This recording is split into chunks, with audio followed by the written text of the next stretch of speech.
अस्सलाम वालेकुम, welcome to my YouTube channel banking and beyond. आज की जो वीडियो आपके लिए लेके आया हूँ बड़ी ही ज़बरदस्त वीडियो है। तो ये वीडियो आपने लास्ट तक देखनी है और मेरे चैनल को लाइक एंड सब्सक्राइब ज़रूर करना है, क्योंकि इस वीडियो में मैं आपको ऐसी इन्फॉर्मेशन देने वाला हूँ जो शायद ही पहले आपको यूट्यूब पे मिलती हो।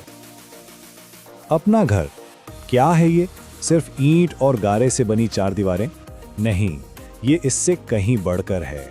ये एक ख्वाब है, एक सुकून की जगह, एक ऐसी पनाहगाह जिसका सपना हर कोई देखता है। लेकिन आजकल के हालात में, महंगाई के इस दौर में, ये ख्वाब अक्सर ख्वाबी रह जाता है। माली परेशानियों का एक पहाड़ सामने आ जाता है और अपने सर पर छत का होना एक ना खत्म होने वाली जिद्दोजहद सा लगने लगता है। लेकिन क्या हो अगर इस जद्दोजहद को आसान बनाने का कोई रास्ता मिल जाए? सोचें जरा, क्या हो अगर अपना घर अब सिर्फ एक दूर का ख्वाब ना रहे, बल्कि एक ऐसी हकीकत बन जाए जिसे हम छू सकें। तो इसी मुश्किल को हल करने और इस ख्वाब को हकीकत का रूप देने के लिए हुकूमत पाकिस्तान ने एक बहुत अहम कदम उठाया है। एक ऐसी स्कीम जो सच में उम्मीद की एक नई किरण लेकर आई है, और उसका नाम है मेरा पाकिस्तान मेरा घर। अच्छा, तो इस स्कीम का मकसद क्या है? बहुत सीधा और साफ मकसद है, उन लाखों खानदानों की मदद करना जिनके लिए अपना घर खरीदना या बनाना माली तौर पर एक बहुत बड़ा चैलेंज बन चुका है। ये स्कीम खास तौर पर कम और दरमियानी आमदनी वाले तबके को जहन में रखकर बनाई गई है, और ये उनके लिए एक सुनहरी मौका है। और ये कोई छोटा मोटा मंसूबा नहीं है। इसके पीछे पाकिस्तान के 3 बड़े मुस्तनद इदारे मिलकर काम कर रहे हैं। हुकूमत Pakistan, state bank of Pakistan और नया पाकिस्तान हाउसिंग अथॉरिटी यानी NAPHDA।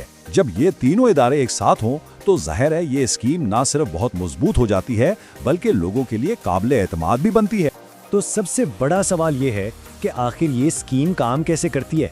इसे समझना मुश्किल तो नहीं? बिल्कुल नहीं। इसे समझने के लिए ना मुख्तलिफ टीयर्स या कहने के कैटेगरीज बनाई गई हैं। चलें अब एक एक करके इन सबको बिल्कुल आसान जुबान में समझते हैं। सबसे पहले बात करते हैं टियर 0 की। ये उन लोगों के लिए डिजाइन किया गया है जिन्हें निस्बतन छोटी रकम चाहिए, यानी 20 लाख रुपए तक का कर्ज, और ये कर्ज आप माइक्रो फाइनेंस बैंकों से हासिल कर सकते हैं। अच्छा, उसके बाद आता है टियर 1। ये टियर खास तौर पर नेफ्डा यानी नया पाकिस्तान हाउसिंग अथॉरिटी के जो मंजूर शुदा प्रोजेक्ट्स हैं उनके लिए है।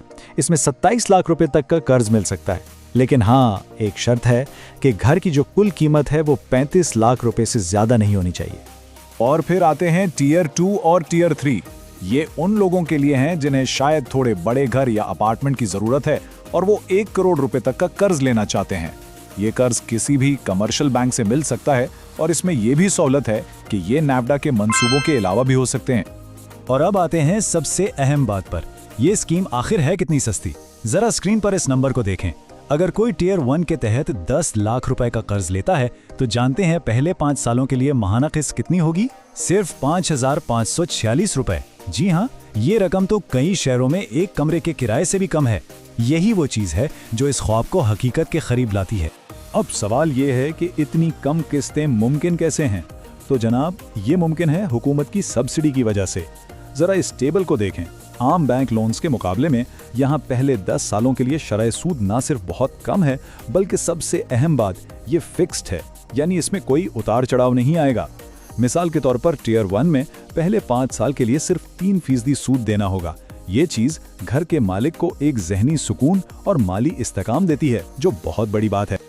अच्छा, तो ये सब जानने के बाद जहन में सबसे बड़ा सवाल यही आता है कि कौन कौन इस स्कीम से फायदा उठा सकता है? क्या हम इसके लिए अहल हैं? चलें अब देखते हैं कि इसके लिए अहल होने की शराइत क्या हैं। इसकी शराइत बहुत वाज़े और सादा रखी गई हैं।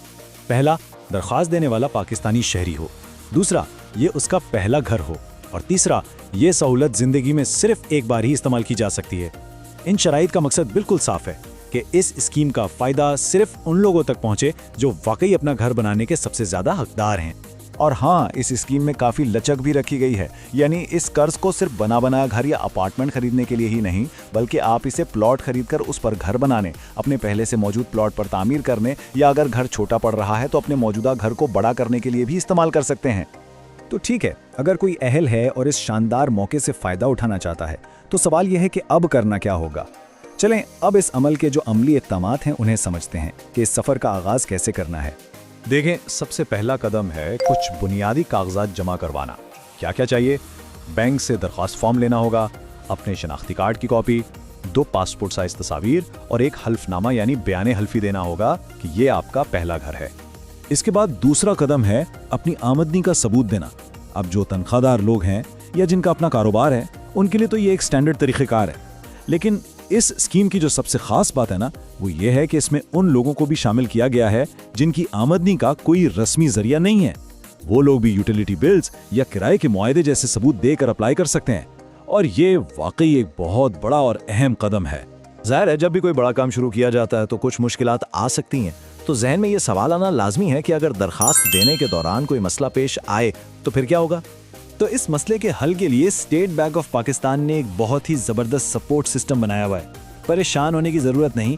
मुल्क भर में SBB के दफातर में हेल्प डेस्क मौजूद है, एक ऑनलाइन शिकायत का पोर्टल है और एक मखसूस हेल्पलाइन भी बनाई गई है ताकि लोगों को हर कदम पर रहनुमाई मिल सके और उनके मसाइल फौरी तौर पर हल हों। और ये रहा वो नंबर जिस पर बराह रास्त राब्ता किया जा सकता है। इस नंबर को अपने पास महफूज कर लें, क्योंकि किसी भी किस्म के सवाल या मुश्किल की सूरत में ये हेल्पलाइन मदद के लिए मौजूद है। आखिर में यह समझना बहुत ज़रूरी है कि ये स्कीम सिर्फ घर बनाने का एक मंसूबा नहीं है, ये एक बहुत बड़े विजन का हिस्सा है। जब एक ख़ानदान को अपनी छत मिलती है ना, तो ये सिर्फ उस एक ख़ानदान को नहीं बल्कि पूरे मुआशरे को मजबूत और खुशहाल बनाती है। तो सवाल ये पैदा होता है कि क्या मेरा पाकिस्तान मेरा घर जैसे इक़दामात वाकई एक खुशहाल पाकिस्तान की बुनियाद रख सकते हैं? इसका जवाब तो आने वाला वक्त ही दे। तो उम्मीद करता हूँ ये वीडियो आपको पसंद आई होगी। मज़ीद इस तरह की वीडियो के लिए मेरे साथ जुड़े रहें और मेरे चैनल को लाइक एंड सब्सक्राइब ज़रूर करें। तब तक के लिए अपना ख्याल रखें। अल्लाह हाफिज़।